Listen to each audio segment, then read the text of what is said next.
ندیم حسن آصف سے میری زیادہ ملاقاتیں نہیں تھیں۔ یہ پنجاب کے ہوم سیکریٹری تھے، لاہور کے کمشنر بھی تھے اور کچھ عرصہ میاں شہباز شریف کے پرسنل سیکریٹری بھی تعینات رہے۔ میری وزیر اعلیٰ آفس میں ان سے سرسری سی ملاقاتیں نہیں تھیں۔ یہ 2013 میں سی ڈی اے کے چیئرمین بنے تو مجھے دعوت دی اور میری ان سے پہلی تفصیلی ملاقات ہوئی۔ ملاقات کی وجہ بہت دلچسپ تھی۔ ان کا کہنا تھا کہ آپ نے دنیا دیکھی ہے، آپ مجھے مشورہ دیں کہ میں اسلام آباد کو مزید کیسے خوبصورت بنا سکتا ہوں۔ یہ سوال دلچسپ تھا، لہٰذا میں نے انہیں دنیا کے مختلف شہروں کی روایات اور انتظامات بتانا شروع کر دیے اور ندیم حسن آصف ڈائری میں نوٹس بناتے چلے گئے۔ یہ میٹنگ بعد ازاں 6-7 میٹنگز میں تبدیل ہو گئی اور میں اپنی بساط کے مطابق اپنی معلومات ان کے ساتھ شیئر کرتا رہا، لیکن آخر میں وہی ہوا۔ کچھ ہونے سے پہلے ہی ندیم صاحب کا تبادلہ ہو گیا۔ یہ سیکریٹری ٹو پریزیڈنٹ بنے، آخر میں کیبنٹ سیکریٹری بنے اور پری میچور ریٹائرمنٹ لے لی، جس کے بعد ہمارا رابطہ تقریباً ختم ہو گیا۔ مگر پھر 2019 میں آئی بیکس کا پہلا ٹور مصر گیا۔ ہم 95 لوگ تھے۔ وہ ٹور ختم ہو گیا، لیکن اس میں ہمیں سردار کامران مل گئے۔ سردار صاحب جینون پڑھے لکھے، سمجھدار اور تجربہ کار انسان ہیں۔ یہ مختلف ہسپتالوں اور ڈاکٹروں کو طبی آلات فراہم کرتے ہیں۔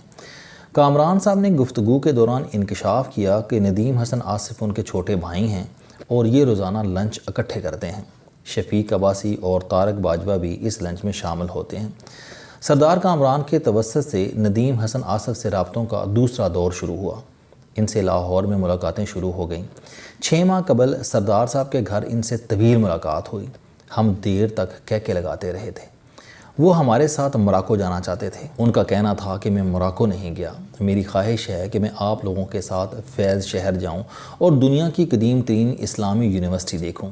میں نے کہا یہ بہت معمولی خواہش ہے، آپ جب چاہیں ہمارے ساتھ چلیں۔ گروپ نہ بنا تو میں اور آپ دونوں اکیلے چلے جائیں گے۔ یہ وعدہ ہو گیا اور زندگی چپ چاپ آگے بڑھتی رہی۔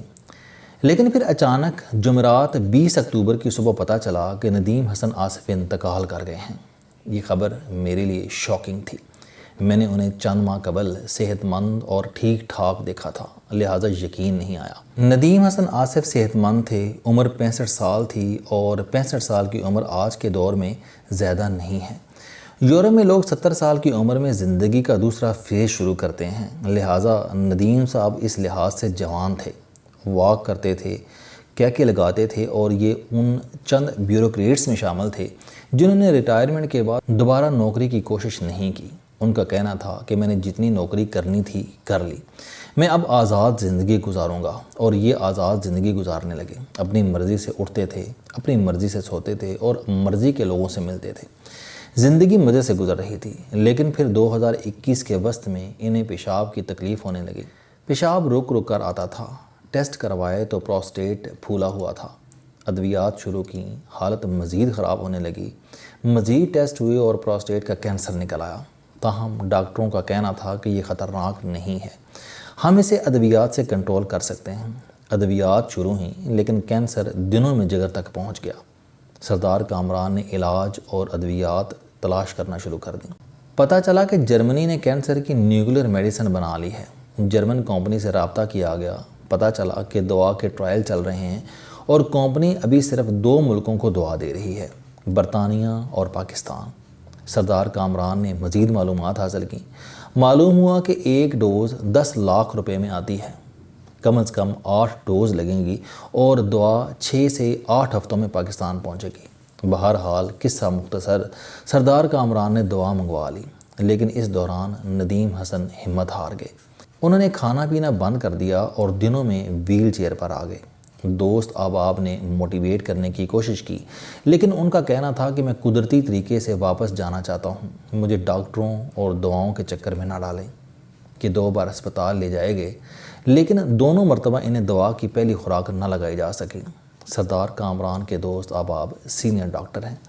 ڈاکٹروں نے صورتحال دیکھ کر کہا کہ ندیم حسن کے معاملے میں ایک چیز اچھی ہے، اسے درد نہیں ہو رہا، لہٰذا یہ جتنی دیر چل سکتے ہیں انہیں چلنے دیں، زیادہ تنگ نہ کریں، کیونکہ ان کے مرض کا علاج ممکن نہیں ہے۔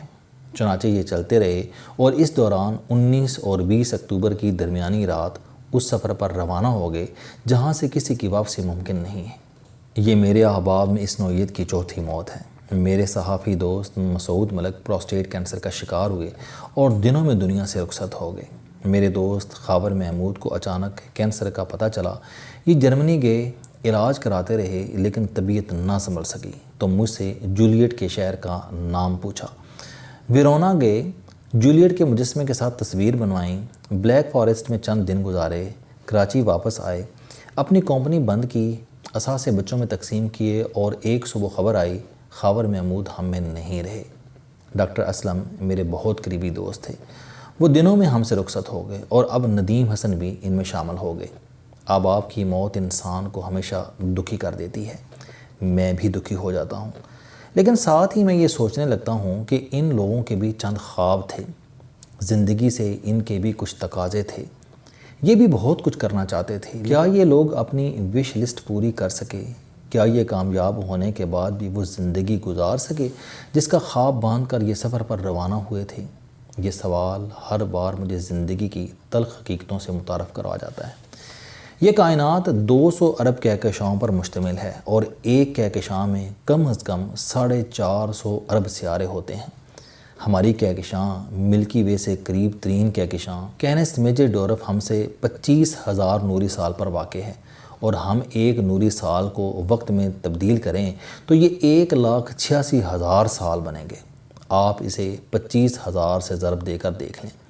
ہمارے سولر سسٹم میں مریخ ہماری زمین کا ہمسایہ ہے، اور اس ہمسائے پر لینڈ کرنے کے لیے بھی ہم اگر فضا میں 10 کلومیٹر فی سیکنڈ کی سپیڈ سے اڑیں تو ہمیں 7 ماہ لگتے ہیں، اور یہ ہم سے قریب ترین ہے، اور اس پوری کائنات میں اب تک زندگی کا سراغ صرف زمین پر ملا ہے۔ چنانچہ زندگی کی نعمت کا جتنا بھی شکر ادا کیا جائے وہ کم ہوگا۔ ہمیں اس زندگی کے ایک ایک لمحے سے لطف اٹھانا چاہیے۔ دوسری حقیقت، زندگی عارضی ہے، یہ کسی بھی وقت ختم ہو سکتی ہے۔ ہمارے سامنے لوگ آتے ہیں اور چلے جاتے ہیں، اور لوگ سال بعد انہیں مکمل طور پر بھول جاتے ہیں۔ چنانچہ جو بھی کرنا چاہتے ہیں آپ وہ آج کر لیں، کل کا انتظار نہ کریں۔ کائنات کے اس سسٹم میں کل کا لفظ فٹ ہی نہیں ہوتا۔ اللہ تعالیٰ آپ کو لمبی زندگی دے، لیکن اس کی کیا گارنٹی ہے کہ آپ لمبی عمر کے باوجود اپنی مرضی کی زندگی بھی گزار سکیں گے؟ انسان کے اعضاء 60 سال کے بعد ساتھ چھوڑنا شروع کر دیتے ہیں۔ آپ اگر 70 کی عمر میں کرکٹ کھیلنا چاہیں گے یا بسوں اور کشتیوں پر دنیا کا سفر کرنا چاہیں گے تو کیا یہ ممکن ہو جائے گا؟ یہ آج میں رہ کر کرنے والے کام ہیں، ان کی قضا نہیں ہوتی، چنانچہ آپ یہ آج ہی ادا کر لیں۔ کل ہر شخص کی زندگی میں ہر روز طلوع نہیں ہوتا۔ اور تیسری حقیقت، موت برحق ہے۔ دنیا کا ہر شخص فوت ہوتا ہے اور وہ ہوگا، لیکن اللہ تعالیٰ زندگی کی توفیق کم لوگوں کو ہی دیتا ہے۔ آپ اگر زندہ ہیں تو پھر زندگی گزاریں، زندہ ہونے کا ثبوت دیں، مردوں جیسی زندگی گزار کر دنیا سے نہ جائیں۔ یہ کیا بات ہوئی کہ آپ آئے تو کسی کو پتہ ہی نہ چلا، آپ رہے تو کسی کو پتہ ہی نہ تھا، اور آپ چلے گئے تو بھی کسی کو خبر نہ ہوئی۔ آپ ایسی زندگی نہ گزاریں، اس کا کوئی فائدہ نہیں ہوگا۔ ہم انسان ہیں، ہمیں کم از کم شہد کی مکھی سے بہتر زندگی گزارنی چاہیے۔ یہ بیچاری ساری زندگی پھولوں کا رس اکٹھا کرتی رہتی ہے، لیکن جب شہد پک کر تیار ہو جاتا ہے تو انسان مکھیاں اڑا کر سارا شہد چٹ کر جاتا ہے۔ آپ یقین کریں، آپ نے زندگی میں جو کمایا، جو بنایا، وہ شہد ہے۔